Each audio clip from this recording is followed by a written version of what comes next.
Okay.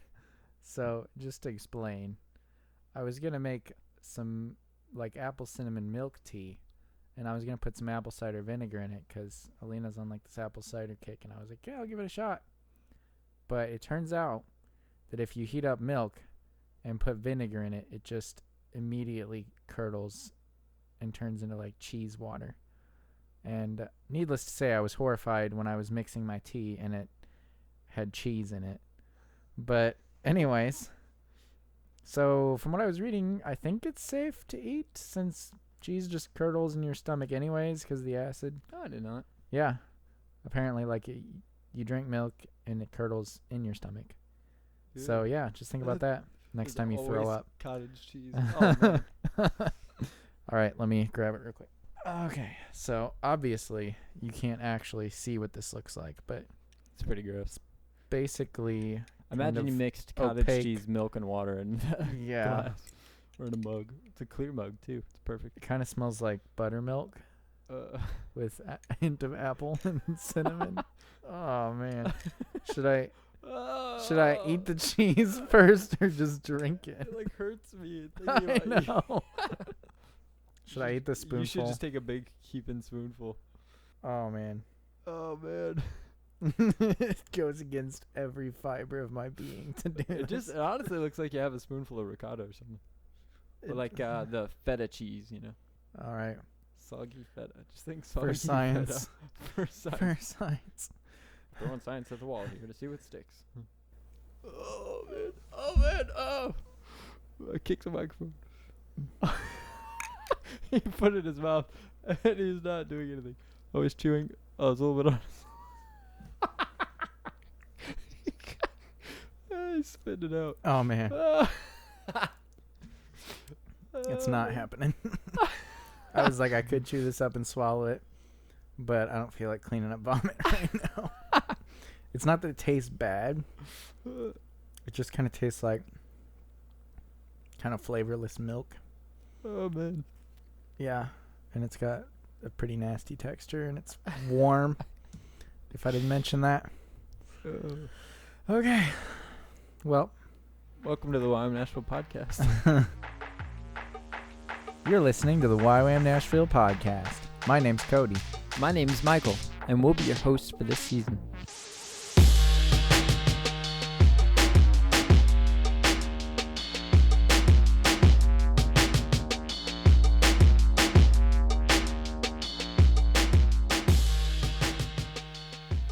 Hello and welcome to episode 1 of the YWAM Nashville podcast. Number 1. How you feeling, Michael? I am feeling pretty well. How are you? It's good. I'm doing pretty good. It's like take 5, so I'm losing a little mental energy, but we're plugging along over here. Here we go. This is it. I feel it in my bones. This is the one. All right, so this is going to be a little bit more of the normal layout than the last episode. So we're normally going to start off with like some current events, which double as prayer points for those of you who like to pray. Yep. So just hopefully all of you. Yeah, hopefully. Or that you will develop a love for prayer. Either way. But the first point, obviously, is going to be the virus. Please pray for that, for everyone impacted. It's been crazy. The entire thing. For those of you listening from the future, that is still going right now. I think Tennessee is technically opening for business today. I think so, actually. Yep. They haven't like officially lifted the stay-at-home order. Anyways, so we'll just talk about that a bit more later. But there's a few other things. So there was also a tropical cyclone in the Pacific, if you're not aware. Hurricane Harold, or Tropical Cyclone Harold. It destroyed the island country of Vanuatu. They're pretty devastated right now. They are a Christian nation, but they've been trying to find aid, and that's been really difficult because of the virus. So if you could just pray for them, that they'd be safe, they'd be provided for. Countries would provide aid in spite of their fears about the virus. So yeah, just keep them in your prayers. We found out about that actually from this ministry called Prayercast. They're on YouTube and a couple different places, but we get a lot of our prayer points for corporate prayer times from them. They keep up with a lot of global news and kind of like reach out to the locals about what Christians around the globe can be praying for them about in times of crisis and various things. So if you want to check them out, you can do that too. Highly recommend it. I do. And then what was the third one, Michael? That would be the Islamic calendar event of Ramadan. Why don't you tell us a bit about that? Yeah, it says here the 9th month of the Islamic calendar, observed by Muslims worldwide, is a month of fasting, prayer, reflection, and community. So just be praying that the Holy Spirit would reveal himself to them, that Jesus would just be made known and glorified in that place during that time. Like as people are seeking the face of Allah, that they would find the face of Jesus. Yeah, we just really love our Muslim friends. We want them to experience the goodness of God and his compassion and not just the hard, strict, And there are a group of YWAMers doing a 30-day fast during the holiday, actually, if you wanted to join them. But though it's technically already started. It started April 23rd, but I'm sure jumping in on that would still be beneficial. I was actually in North Africa in 2013 and met a lot of Muslims and had a lot of Muslim friends, and they were really awesome and were super open to talking about religion and stuff. And they were like, oh, tell us about Christianity and we'll tell you about Islam. And it was this really cool thing. And I just was struck by this, just a revelation that they, in a lot of ways, are so close, yet so far from knowing who God is. They, in a sense, miss the whole him being a loving father and kind of this whole like driving dynamic. Like, what is his heart in creation? What is his heart in sending Jesus? What is his heart in this whole thing? Like they essentially miss that whole side of it. And so if you take that away, it essentially makes God like this angry and distant, angry, distant God who kind of wants nothing really to do with you. So just don't make him mad and hope things turn out well. And so it was really sad. But yeah, so just be praying for like the Father's heart to really be made known to them during this time. Also, something else that I've thought of since we started the first take was Lauren Cunningham, the founder of YWAM, has been really pushing for ending Bible poverty this year. So they've got a page put together for that. That would be endbiblepovertynow.com. And they're looking to have a Bible.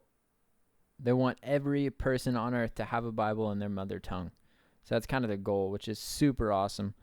And so I feel like the need for that is obvious and is great. So if you want to help out with that, I'm sure they have resources and different ways to help out with that on their website, endbiblepovertynow.com. So this part of the podcast might be a little weird transitionally, but totally fine. This part of the podcast is going to be typically my wife's favorite part of the podcast. Oh, goodness. This is where we have Cody say a dad joke. Yep. Take it away. What do you call a fat pumpkin? What? A plumpkin. Oh, man. There it is. I already thought the fat pumpkin thing was funny. You already had me. All you had to say was fat pumpkin. You're welcome, audience, for the cringe fest. Tune in next week for another one. It's still better than Laffy Taffy jokes, that's for sure. Yeah.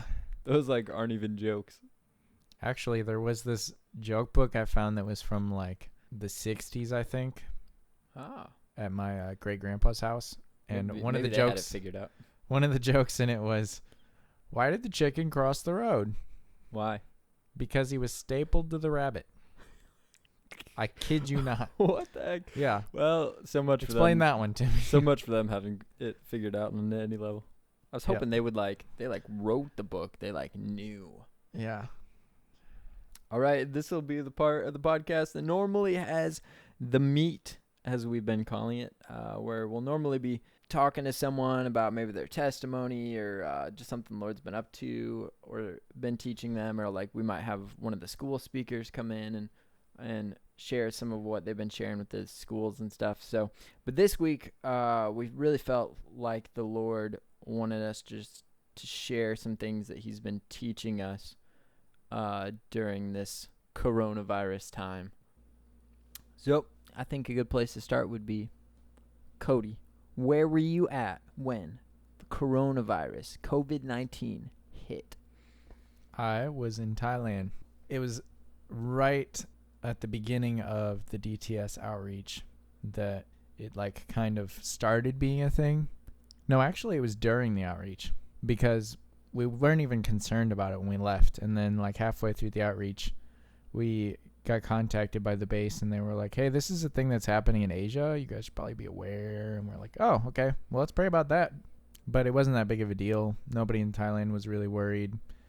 You see people wearing like face masks occasionally anyways, but that number didn't really change that much. That was kind of the way it stayed. The base kept updating us about how bad it was getting and stuff, and we're like, oh wow, yep, that's kind of crazy. We might not make it home, but we did. And then we got back to the US and everyone's like, oh my gosh. Just wondering, they're like, red alert, shut down the entire country. And we were like, is this the same virus that we were talking? They just told us to wash our hands in Thailand. Yeah. And not even that, really. There was a few signs up in the airport, and then the U.S. was like, you may get quarantined at the airport. You never know. So it was kind of a weird transition. Yeah. What about you, Michael? You guys were in Africa, right? Yeah, we're in Benin and Togo, leading a team there, which is like the armpit of Africa, for those who don't know. Armpit. It's where we like to refer to it. Lovingly, of course. Lovingly. So we're there, and I don't know, we didn't have much internet access and all that kind of thing, so had literally no idea. We go to the airport, and there's signs, like you said, and it's like, if you have any of these symptoms, like, let us know. But otherwise, wash your hands and that kind of stuff. Sorry. And I was like, that's interesting. But didn't really think anything of it. And then we were actually waiting there, and we heard a report via like email or something that you guys might be quarantined for 2 weeks upon arrival to the U.S. And we're like, what the heck? Like, what does that even mean? We just told the students that it could potentially be a possibility. And somewhere along the lines, one of the parents was like, oh my gosh, this is happening. You know how it goes. Yeah. Yes. So, I don't know. Anyways, we were like, we heard this was a definite thing that was happening. And I was like, oh man, I'm not going to get to see Cody for a couple weeks. I mean, it had already been like 2 months or something at that point. But anyways, so I was like, oh, what does this mean? And I called Michael, who we had last week. And he was like, I don't think it's a thing. And I was like, oh, okay, it's probably fine. But so it kind of was like in my brain is this might be a thing. And so on the way back, we actually our team got like food poisoning from some plain food that we had. And so some of us like threw up and stuff, and said they like freaked out and kept us back for the night in Boston. And we were so close to Boston. We were so close to being home and felt just terrible. And I was like, I'm just ready to be home. But it ended up being like a crazy God thing. And he saved us from flying into a tornado that night and all this other crazy stuff. But anyways, at the time, it went from like, I know nothing and there's some signs in the airport to like, we're being held back and everybody's freaking out. And they like called the like, air warden, state troopers, and oh wow, yeah, all this craziness. And I was like, what is happening? I just want to go home. And then I don't think it hit me until a week or so later. My wife and I were in a cabin, like having kind of a prayer retreat thing. And so still like not getting online or anything really. And all of a sudden I was getting group text messages from the base. It was like, hey, if you need toilet paper and stuff, like go here. I was like, what the heck are you even talking about? Like, why would anybody need to know where to get toilet paper? And then I looked up online and it was like, toilet paper's flying off the shelves because of coronavirus. And so we were like, oh, well, maybe we should go to the DG down the street and see. That's the loving term for Dollar General, by the way. Yeah, very personal. So intimate. We went down to the DG and went to see if there was toilet paper, and there was literally 2 packages left out of the like whole aisle, and they were scented, which is the worst.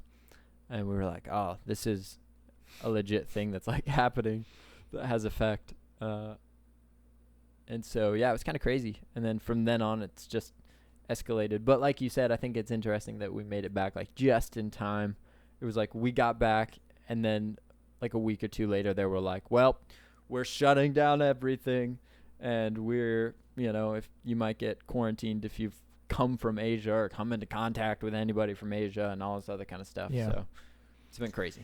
So, but kind of what we felt this week should be is kind of what the Lord is like showing us in this time. And I think something that we've really been feeling and has been stirred up is just that God is so much bigger than this situation. He's so much bigger than a virus that's shutting down the world. Yeah. Not this last Sunday, but the Sunday before, we were having house church at one of the families here at the base is house. We were watching a message from Bethel Church, and he was talking about the disciples in the storm and Peter walking on water, that story. Mm-hmm. And I thought that was a great analogy for what we've been going through. And I know there's a lot of messages and a lot of responses and stuff going out there right now. You've probably gotten a bazillion emails. True that. But I thought that was so good because if we look at the storm like Peter did, aka the coronavirus, instead of looking at Jesus, then it's like, oh man, this is such a big deal. People are dying. The world is ending. I can't leave.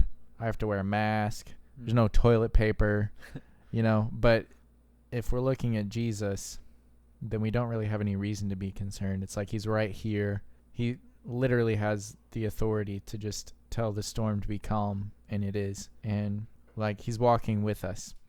So there's just this aspect of like keeping your eyes fixed on Jesus instead of the virus.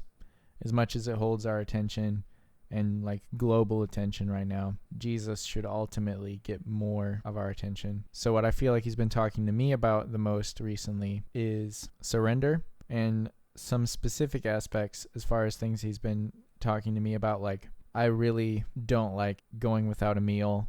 I don't like losing sleep. So those are the things historically I've been like, Lord, I won't give these things to you. Like, you wouldn't ask me to go hungry, surely, or you wouldn't ask me to go without sleep, but not really like asking him or even being willing to hear him lead me in that direction. Yeah. So he's been talking to me about fasting too lately, actually. So I am fasting, but coming back to surrender, it's like just giving those things up makes room for God to work in those areas. And when you hold it with open hands, then Jesus can work in any given aspect of your life. But when you hold it close to your chest and you're like, no, I know what I'm going to do with this. I know what's best for me in this scenario, then you really cut him off from blessing you in that area like he would if he had his way and if he was put in charge, knowing what's best for you. You know what I'm saying? Yeah. So, and then fasting just creates space for us to hear God. Like if there's things like your phone or snacking or, just various things that like would take up your time or your attention or satisfy you instead of Jesus, then it's not even necessarily that those things are bad, which they can be bad, in which case you shouldn't fast. You should just give it up. But if it's not a bad thing, you can still fast it for a time. And then whenever you would normally do that thing, instead, you can think about Jesus. And it's kind of like a tool where you take advantage of this leaning you already have towards this thing to draw you closer to God. Whereas you would normally watch YouTube for like an hour before bed. If you're fasting YouTube, then you're like, I can't pick up my phone right now. I'm doing this because Jesus. And then that brings you back to that place and you're like, well, I guess I'll spend time with God. And then eventually you actually want to, but you just got to make that space first. You know what I'm saying? Yeah, you can start somewhere. Yeah. So fasting, I recommend it. Surrender, I don't as much recommend as like challenge you to like ask the Lord about and step out in, because that's pretty much just moving forward in Christianity, is just finding new areas of surrender. So like people's opinions of you or idols, even relationships or expectations you have from your life, even rights you have. Like all these things, when given to Jesus, can be so much more fulfilling and fruitful than if you tried to make the best of it on your own. Mm-hmm. So you just say, Lord, I'm not going to get married unless you want me to, and then you can show me who the person's going to be. Or, God, I really don't want to spend money the way I want to. Like, this is yours to use. I just really want you to lead me in my finances. And if that means spending less money in this area or more in this area, I'm totally down. I just want to do what you want to do, you know? Mm-hmm. So, yeah, that's what he's been speaking to me about. Yeah, that really makes me think of really, it takes me back to things I thought about God growing up. Like it's like, oh, you have to surrender this or that, you have to give up this or that maybe, and there were some kind of basic things, you know, like you shouldn't go party with your friends and do drugs and stuff, and it was always this like kind of negative thing. It was always like, oh no, just don't do this thing, don't do that thing, give up this thing, give up that thing. But what I heard somebody say recently, like considering that consecration, like the kind of fancy word we use for stripping ourselves of everything that's not the Lord. When you look at consecration, you're like, oh man, it means denying myself. It means dying to myself, as Jesus says. It means denying yourself, taking up your cross and following him. And like you are crucified with Christ, as Paul says. And people always kind of stopped there, you know, but that's not the heart of the Father. Like the heart of the Father is not just like you miss out. It's like, it's actually for something so much greater. It's like you die to yourself so that you get life, and life abundantly. Yeah. And not just like eternal life or any kind of thing. Like, I mean, eternal life is obviously an awesome thing, but also life here and being filled with the Spirit and on all these things is so much greater than anything that you could pour yourself out into. And so I think the surrender, like the heart behind surrender, is that God literally knows what's best. He actually knows what's most fulfilling for us and actually cares way more about our happiness, pleasure, fulfillment, satisfaction, way more than we ever do. But he also, those aren't like his necessarily like his top priorities. It's like he cares more about our wholeness and our well-being first, which actually ultimately leads to those things. But yeah, so I feel like that's pretty much the gospel, like you were saying. Like that's pretty much the standard for going deeper, is like, oh man, the Lord's constantly revealing new ways to just surrender deeper things to him. And so I just think that's really good and is really exciting that the Lord has been speaking that. And I think it segues beautifully into in the same aspect of like what he's been showing me, as well as even the first points you kind of mentioned. Like, where is Jesus at in the storm? Is he sleeping in the back of the boat? Is he walking out on the water? Like, we should want to be wherever the heck Jesus is, doing whatever Jesus is doing. So if Jesus is like, hey, this is a storm, but I'm going to take a nap, I'm like, man, I'm going to go cuddle up with Jesus, you know? Yeah. Or if he's like out on the water, I'm like, oh, Lord, call me out on the water. Like, that should be what our heart cry is. And so the Lord's just been kind of showing that to me, because it hasn't been, you know. And so I think in the midst of the coronavirus, like, Lord, where are you at? What are you doing? Are you resting here? Are you praying? Are you going out and praying for healing? Are you, you know, just what is the Lord doing? Like, there's any number of things that I could think of that Jesus might be doing. And so just trusting his judgment in this time and not kind of assuming anything. And I think we see this in David's life as well, when he comes out and he's just a boy and he comes to the battlefield to take his brother some food at the commanding of his father, and he goes there and he sees the Israelite army facing the Philistine army, and Goliath is out there and he's saying all these things and taunting them. And there's so many like teachable points in here and different things the Lord's been revealing to me. But one of the biggest things was like, how did David know what this situation called for and what the Lord's heart was? How did he know? Because a lot of times we'd be like, well, we think the Lord can slay the giant, but how do we know he wants to? Like, how do we know that this is what the Lord has for this specific situation? Because we don't just want to assume things and try and make systems out of different things. And so how do we know in this instance or in that instance what the Lord's heart actually is and what he wants to do. And I felt like the Lord was just showing me how it all went back to David's like personal intimacy with the Lord, that when he was out in the field taking care of the flocks, he spent time with the Lord. And it was out of that place of intimacy, it was out of that place of him personally meeting with God, that he came to this situation and he was like, oh, this is the Lord's heart. And it also came from like applying kind of who the Lord revealed himself to be. And so the Lord was like, hey, I don't want you to let a single sheep go. And so like, not that it specifically says this, but I feel like that's probably what the deal was. Like David was like, oh man, the Lord is with me. We can't let a lion or a bear come and take a sheep. And so that's what he tells Saul is like, oh, like I've taken out lions and bears. Like, what is this Philistine, you know? And so it was out of this place of like the Lord proving himself faithful and him recognizing that the Lord did not want to let these kind of little things go, that he was like, oh man, there's no way that this guy is going to get away with taunting the Lord and his people. And so he just knew out of that place of intimacy what the Lord wanted to do. And so I think that's something the Lord's been teaching me, is like in a place of intimacy, trying to recognize where he's at, what he's doing, what his heart is, you know, and then like surrendering to that, because a lot of times it's not the comfortable thing. A lot of the times it's not what I would naturally want to do, but just surrendering and trusting that he has my best interest at heart. He's got everybody, the whole world's best interest at heart, you know? Yeah. So. Yeah, it just comes down to like, do you really trust Jesus, and do you really want what he wants, and like how badly do you want it? So that being said, what are some practical application points for whoever's listening right now? I think step one would just be to be still and ask the Lord what his heart is in this situation, that situation. It goes beyond just coronavirus stuff. It's like whether you're in the middle of a divorce or it's, I don't know, any kind of hard situation. You don't know where your money's coming from. I don't know, whatever it could be.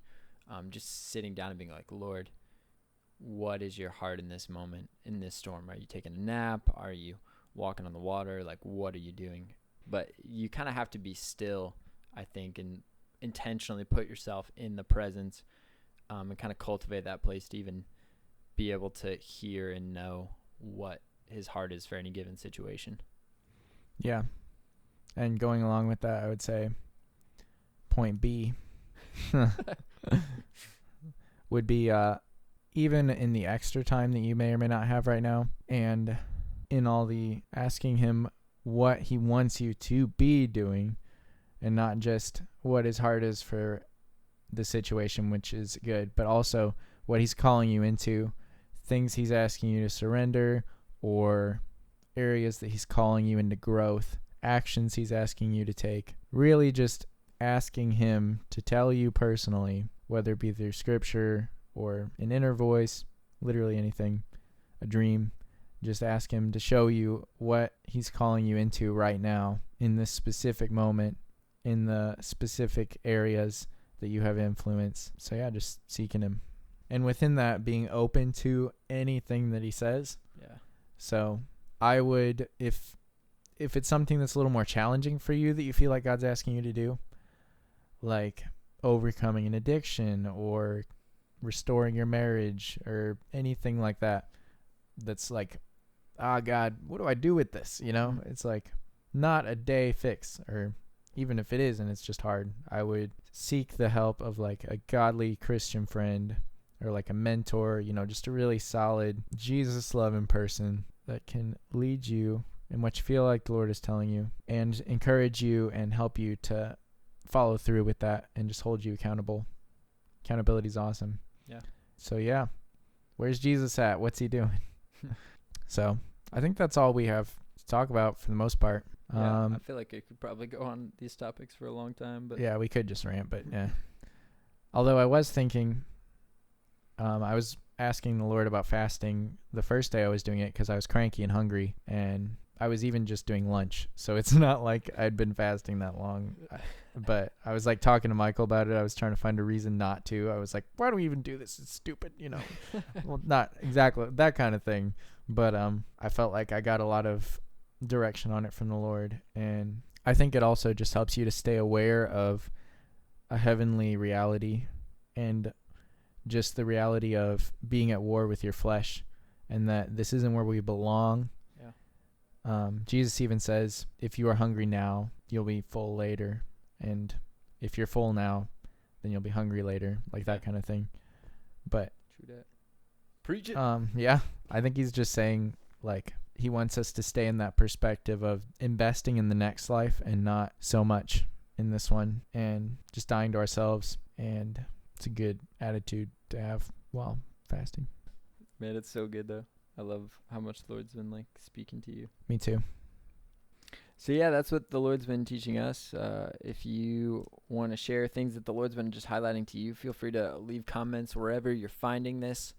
Bonus information. Hopefully, by the time you hear this, we will have our podcast up on Spotify and iTunes, but it takes a little time for them to like approve that kind of stuff. Yeah. So, but yeah, please just Doing comment the things. and let us know what Jesus has been speaking to you during this time in any perspective. Feel free to contact us personally, and if you have any suggestions or any comments, thoughts, ideas that you want to share, you can email us at podcast@YWAMNashville.org. Oh yeah. And I guess we can talk about the base happenings now. Yeah. What little happenings there are. Which there aren't many due to the coronavirus, obviously. I think a potential DTS student will be visiting this week. So that's really exciting. Yeah. Right on. Shout out to said person. When you're not sure if you can When you're not, say people's yeah. names and things. Anyways. Being really conscious of like name drops and brands and stuff. I don't know. You really have to in our line of Things you don't business. normally think about. Also, if you have any tips on running a podcast, we're always down. I did mention this is like the 5th take of this episode, right? It's such a struggle. It's so awkward. But yeah. So. But we're surrendering ourselves to Jesus. Exactly. This is a fruit of that exact concept. All right. So base happenings. There's not a lot going on, obviously, because coronavirus stuff. But this fall, we'll be running our discipleship training school. As of what day, Cody? September 20th. I'm glad you remembered because I did not. Yeah. I'm in the small pool of one single guy staff that will probably be recruited at some point. I don't know. I'm just waiting for them to be like, you ready? So Oh, yeah, sure. Cody himself may or may not be your guy staff. So this is a potential bonus. Yeah. So just to explain to anybody that doesn't know, DTS is our discipleship training school. That's the introductory school of Youth with a Mission, as well as the University of the Nations.